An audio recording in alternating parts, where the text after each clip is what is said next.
Mesdames, Mesdemoiselles, Messieurs, je vais avoir l'honneur de faire devant vous une petite conférence, mais rassurez-vous, je ne vous ferai pas une dissertation sur les ravages de l'alcoolisme dans les clapiers.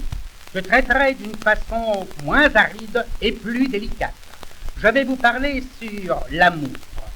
C'est un sujet dans lequel il faut entrer hardiment, la tête haute et le regard ferme. La fermeté, tout est là. D'abord, qu'est-ce que l'amour? C'est avant tout une question de milieu.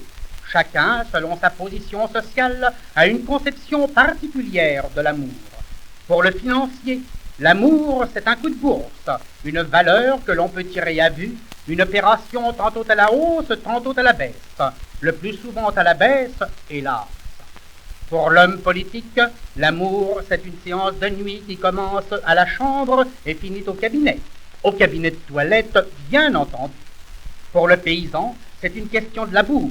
Il emmène sa femme dans les champs et ne pense qu'à labourer. Pour le musicien, c'est un duo traité avec des rondes, des blanches et des noires avec pause. On a compté jusqu'à 32 pauses dans le même duo. Il y a aussi quelquefois des soupirs à la clé. Mais, surtout quand on traite l'introduction en mineur, cela s'appelle alors la traite des blanches. Pour le boucher, l'amour, c'est une question d'après. La culotte et le gîte. Bon gîte et le reste. Le boulanger et la boulangère ne pensent qu'au petit pain, tandis que le charcutier et la charcutière se passent des langues et roulent des saucisses. Mais ce n'est pas tout. L'amour est une question de longitude et de latitude. Latitude ou 35 ans de perversité. Mais si l'attitude doit être bonne, la longitude n'est pas à dédaigner. Mesdemoiselles, je vous recommande la longitude. Un philosophe a dit, « Dis-moi comment tu fais l'amour, je te dirai de quel pays tu es. » Ainsi, sous le ciel brûlant de l'Espagne, ah caramba, les femmes font l'amour avec fougue, en ajoutant les castagnettes. Ça balance, et au revoir et merci. Passons en Angleterre. En amour, les Anglaises adorent la raideur britannique. Quant aux Anglais, n'en parlons pas. En Orient, les mouquères ne s'arrêtent pas aux bagatelles de la porte. Ça va toujours en croissant. Il paraît même qu'elles disent toujours à leur sultan « Harem le meuleur ».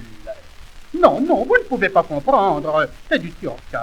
Mais parmi toutes les femmes qui aiment sous la calotte des cieux, c'est la parisienne qui tient le record dans tous les raids internationaux. Voilà, mes chers confrères et mes chers consoeurs, mes appréciations sur l'amour. Mais n'oubliez pas que dans notre siècle démocratique, les sexes doivent être égaux devant l'amour. Aussi, mesdames, ne vous laissez pas opprimer, supprimer, comprimer, déprimer. Avec l'homme, vous avez affaire à forte partie, mais si parfois il vous en fait voir de raides, n'hésitez pas à monter dessus.